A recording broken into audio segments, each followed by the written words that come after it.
What's up, you guys? Welcome back to our channel today. Hope you guys are all having a fantastic day and a fantastic week. And a fantastic hour. And a fantastic time watching this video. Hey, speaking of that, if you are, make sure you give this video a thumbs up. We never really say that too often, so you know what, I'm gonna plug that. She said thumbs up, like this way Maybe than you that just way. hit the thumbs down button right now. And if you guys are not subscribed, hit that subscribe button, you know? Help us get to 100,000. Yes, especially for this little guy. Yeah. Guys, we're having a pretty darn good day. If you can tell, we are feeling pretty good. We are bright colored and feeling kind of springy. Jared came out and I was like, oh, I was gonna wear my pink shirt. So we're kind of looking like spring colors, bright and pretty nice, pretty nice. If you want. Before we jump into today's video, we have to say a big thank you to everyone for all of your comments, all of your advice, all of your guesses on our Europe trip. It was so fun. We still need to go through more of the comments. I know. So many of you are so excited to come along on that trip with us, which you guys, I mean, you guys already know. We're so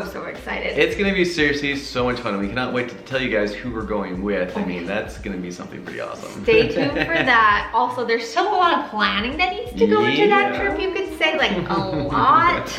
And so we have been kind of researching like crazy, taking a lot of your input and advice, and we're putting together our different like itineraries, ideas, everything like that. So stay tuned for that. Also, if you missed that video and you have no idea what we're talking about, go back, check it out. It was our most previous video, so it's been a few days since we videoed. So in case you're wondering, it's the last one right before this one. Yes, and also a ton of you guys said good job to Jared on editing that video. We tried something new in that, and we actually had a lot of fun with it. It was a ton of fun. We would have done it in today's video, but today's video is a little bit different. Today's a little more serious of a video, so we decided not to film that way, but we will be filming that way more with a lot of our travel videos coming up and a lot of kind of our fun outdoor stuff. So it makes it more fun for us, more enjoyable for you guys to watch, and it's just better for everyone, right? Yeah, it's awesome. Speaking of awesome, we actually had an awesome weekend, and there's a reason behind that. Yeah, you guys, you may have noticed we have not filmed for a few days, and we've said this several times before, but usually if we don't put out videos, obviously we have stuff going on in our life behind the scenes. Typically it has to deal with infertility. Yeah, infertility, or just things that we're not ready to share with the world, or we don't want to share with the world yet. You could say not everything is shared, obviously, but we feel so grateful. We did have a really special weekend, and there's gonna be more to come on that. But this week is very special because it is National Infertility Awareness Week. That's kind of a mouthful to say. Yeah, that is. But yes, as you guys know, if you've been following our channel, we are huge advocates of talking about infertility, spreading awareness about infertility, as it has directly impacted our life. Did you guys know that 1 in 6 couples deal with infertility? Yeah. 1 in 6. Which is mind-boggling. That's millions and millions of people. I'm sure either if you haven't dealt with it yourself, I'm sure you know of someone, a family member, a friend, or maybe there's a lot of people that don't even talk about it. Obviously, it's a sensitive subject. We respect that, but there's a lot of people that don't even talk about it. So you may not even know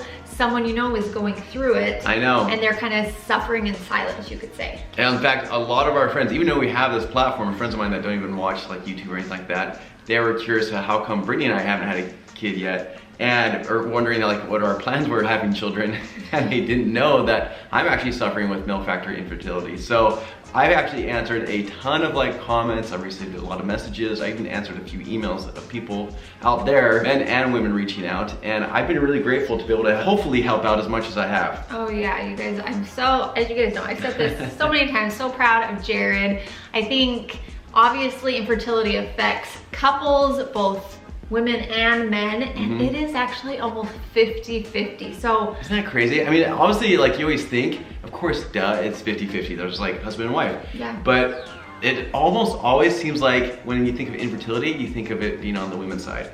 And the crazy thing is that it's not always that. It's 50-50. Yes, 50-50. And I think it just tends, like the stigma with it comes with women in general. I'm not saying all women, obviously, but are open to talking more about their feelings and like, are searching for community and like to... And men are just not that way. They just kind of like want to just like kind of shield themselves from it and almost feel maybe a little bit embarrassed and maybe humiliated. I know I felt that way. And so to be able to like talk about it and like hear other people that are going through the exact same thing, or maybe have gone through it and like have seen like a brighter light at the end of the tunnel, I guess you could say, like, to me, that has helped me tremendously, and I'm hoping that by me sharing my story is helping, you know, someone out there going through the same thing. Oh yeah, just that feeling of not feeling so isolated and alone, like when we talk about it, and hence spreading awareness what this week is all about, it helps so much. I can't even tell you, when we were in the thick of it. Man, it's tough. Right when you're in the thick of it, it is so hard. When we got Jared's azoospermia diagnosis, we had never even heard of that term We were completely blindsided. We went into the infertility clinic thinking, you know what, like here we are about to start our family, and it was just only gonna be just like smooth sailing from here. Only to come to find out it was like a complete train wreck, downhill cliff. It was like the worst of everything. Like everything we had planned, dreamed about, like envisioned for our family was just like shattered that day. And it was actually interesting. I was listening to a podcast about this, and they were saying how in a lot of cases, because infertility obviously affects a lot of like 20-year-olds, 30-year-olds, it's people's first time like going into a lot of doctors and dealing with a major health issue, because that is what infertility is. It is a health issue. It is something that is not working properly in your body. It's just not something that can be fixed super easily. Obviously, there's so many different factors. Each individual case is different. But it is a medical diagnosis. And sometimes it can't be healed. Like in my case, like I can't be healed of it. That's where it comes into play, talking about it and spreading awareness, having that support from even people that may not be directly affected by it, but knowing kind of what to say when that comes up, so you can help people that are going through it and not make them feel any less than or kind of like an outcast. And just, so that was one of the things we kind of wanted to talk about today was what can you do to help those you know that are going through infertility, just so that we can all be a little more sensitive and inclusive. Because it is very, as you guys know, I mean, we don't need to go into all the details. It is so hard to deal with. Yeah, it's extremely tough, and I think being respectful to the other person and their feelings and like what they're going through, I think, in my opinion, is utmost important. Because like Brittany said, you naturally just kind of feel a little bit less than when you get that diagnosis. It's just kind of like, oh my gosh, like there's something wrong with me, and like because of me, like we're not able to have children, and like because of me, and there's all these like feelings of like, you know, because of me, and you already automatically feel less than. And I think having that support system to remind you that you're not is really important. Yes, so speaking of that, you guys, I found this list. This was actually over on Instagram from the account Infertile Millennial, and I thought they did a really good job of kind of outlining a few of these things. So one of the major things when people are going through infertility is you want to feel validated, you want to feel heard. Obviously, it's very emotional. It affects every aspect of your life: physical, emotional, mental, financial. Like there are so many factors that it's affecting. And so the last thing you want to do is try and make the person going through infertility feel not validated and heard. And I think this happens a lot in our society, because it's like, oh, one of the most common sayings is, oh, just relax, it'll all work out. Or it's like the last thing I want to hear. They call it toxic positivity, because I think people just aren't educated that a lot of the time, yes, we understand that can happen in some cases, but a lot of times, as we said, it's a medical diagnosis, and a lot of time it physically can't happen that way. Because there is a diagnosis, there's a reason why it's not happening. So they list out some of the things that people say that are toxic positivity. So one that we just said, I think one of the most common is just relax. It's more common than you think. Another one is everything happens for a reason. One is you have plenty of time. It could be worse. It will happen when it's the right time. It will happen when you stop trying. You can always just adopt. Kids are stressful anyways. Be thankful you don't have one. And then be grateful for what you do have. And then it's not that big of a deal. So obviously a lot of these people don't really know what to say. And so these are kind of, we call them comfort statements as well too. But when you get those comfort statements like, oh, well, everything will work out in the end. It's like, thanks. What am I supposed to do with that? Yes, so instead of saying some of those things, and I think it's no fault of people, because when you don't go through something, you don't truly understand the person going through it. And I think you're just trying to make them feel better, which I'm not faulting anyone. But the whole point, like we said this week, is trying to improve that and help fix that. So instead of doing that toxic positivity, here are some validation things they recommend you can say, which I think all these are really, really good. So starting with, I'm so sorry you're going through this. Honestly, just that simple statement of like, I am so sorry you're going through this. Like, even it just helps me like feel validated. It helps you feel validated. Yes. It's not like you're trying to solve anything or like fix anything yes. or be positive about it. You're just hearing the other person out. Yes. Another one is, how can I support you? So just not saying, well, everything happens for a reason. You say instead, oh my gosh, you know, I'm so sorry. How can I support you? That's it. Like, it's so simple, but yet the people feel validated. They feel heard. They don't feel any less than. They don't feel like it's not that big of a deal, which it is. Another one is, I know I don't understand, but I'm here for you. That's huge. That's so, so big.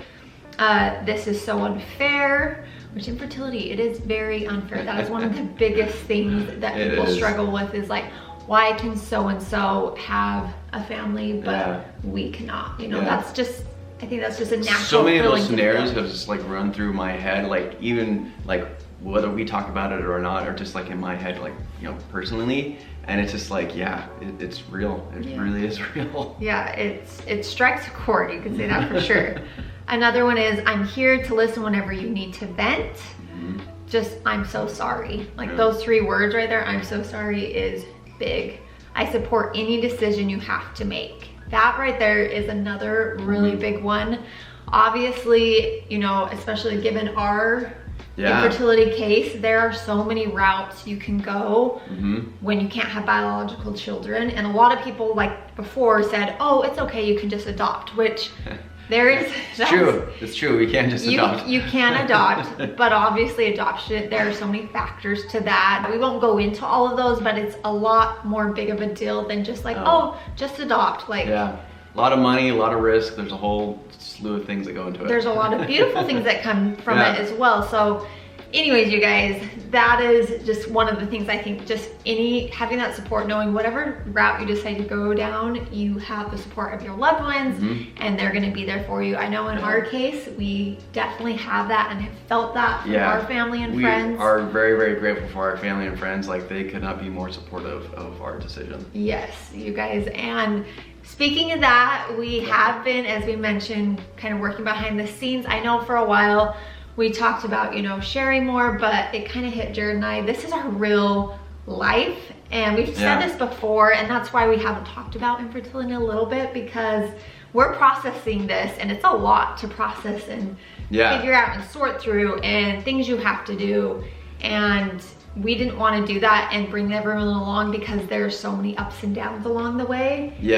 And I think like with us sharing this in the past, like it was pretty easy for us because like we had already done those things. But up until now, like we haven't actually done anything, you know, monumental. We haven't navigated this. Yeah, exactly. And so these are all just like completely new waters for us. We're trying to figure it out. We feel really good about the path that we are on right now. And we're not quite 100% though. And I think once we get there, then we'll be able to share way more. We are. Then we'll feel confident about it. We're so hopeful. We're so excited. We're so grateful that we're at this point in our journey, because it has taken us, as you guys know, a long time to get here. Not only, and that's the other thing with infertility, there's so many different phases people are in, whether it's trying to figure out why you can't have a baby. There's a lot of waiting for that. There's a lot of undiagnosed infertility that it's like you don't know why. There's a lot of financial things that you're having to sort through and figure out as well. There's just so many aspects. The timing of everything too. The timing,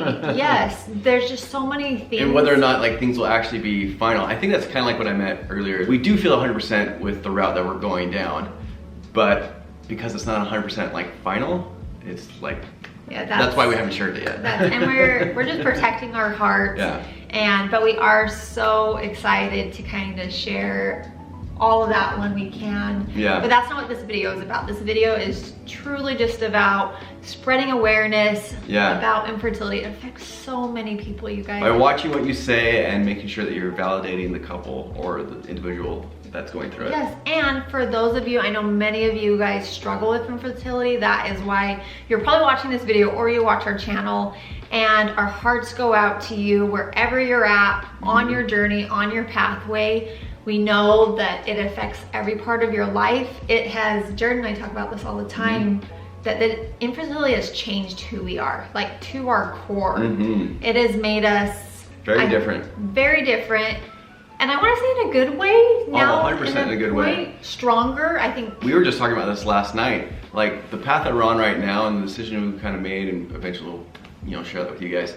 But the amount of heartache we felt when we got that diagnosis, especially after my, you know, surgery that failed.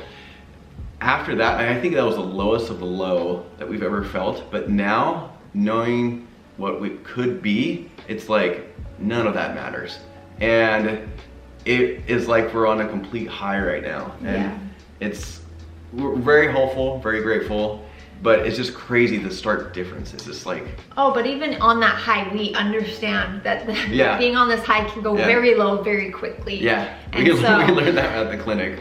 And so it's like a roller coaster for sure. But I do just want to say that if you are experiencing infertility and you're in one of those low moments, please know that you will get through it. You are stronger than you think you are. Yeah. I know in a lot of cases it's very hard. People grieve, people deal with hard things in different ways. So especially as a couple trying to navigate infertility can be very difficult.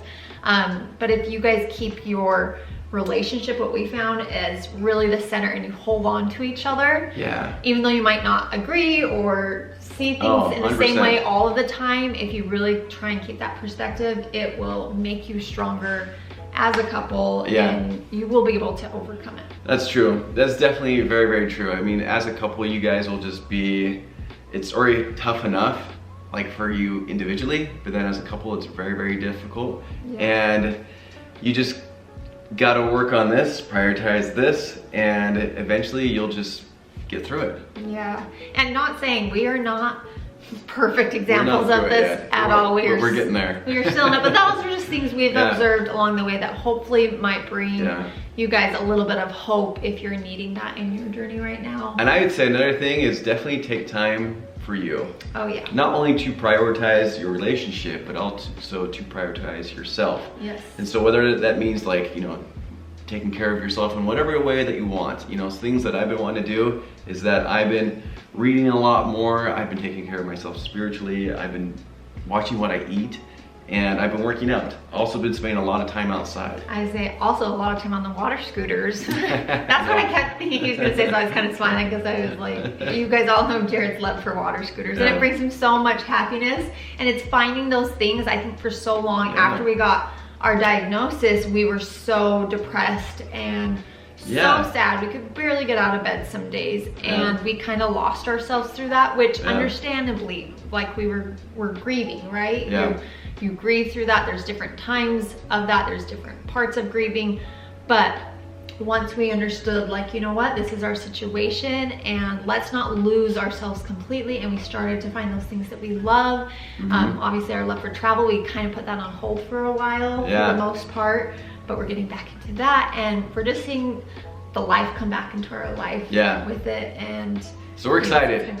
Things are moving up. Things are moving up, you guys. We are so excited that they have this week to spread awareness. Drop a comment down below if, I would love just to see you guys watching this, if you or you know of someone going through infertility, because I think it's gonna shock everyone just how many people go through this. And you guys know a big part of our channel is talking about male factor infertility, which, can we all just give this video another thumbs up for this guy, because I could not. In case you didn't do it the first time. I know, you probably didn't do it the first time. But I'm just saying, let's show Jared some love. Just sitting here listening to him talk about this, it just makes me so incredibly proud of him. I told Jared, I'm like, I'm not gonna cry on this video. We've cried enough in our infertility videos. This is supposed to be a positive video. The tear ducts don't exist anymore. But honestly, I am so proud of this guy. He is phenomenal, and he's so brave, so strong for talking about my better half here. Male factor infertility because it's not talked about enough. And if you are new to our channel, we are going to be coming out with a series on that. We have a few videos on it that were kind of in the moment and they are very emotional to watch, but we do feel like there's a lot of other videos we can still make, which is good, like information to help people going through infertility that we haven't even touched yet. And we apologize about that. We're gonna get to it, but it's just we're going through our own we're going through our own stuff, and something that's pretty darn exciting. Yes, there's so much to come, you guys. There's hope through infertility. That is a big message as well. You're not alone. You are loved. Please give those around you a big extra hug.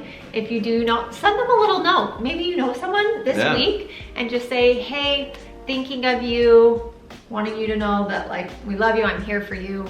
And think how cool. Give them a Krispy Kreme donut, whatever. Or send them a cookie. I mean, a sweet treat's never gonna hurt. Yeah. But you know, I think that would be kind of cool is to just give that little extra love, especially this week, bringing awareness to it. So that is our message for our video today, you guys. But we love you all so much. Thank you for being our support system here on YouTube. You guys have sent so many prayers and messages and love on our behalf. So we are so grateful for each and every one of you.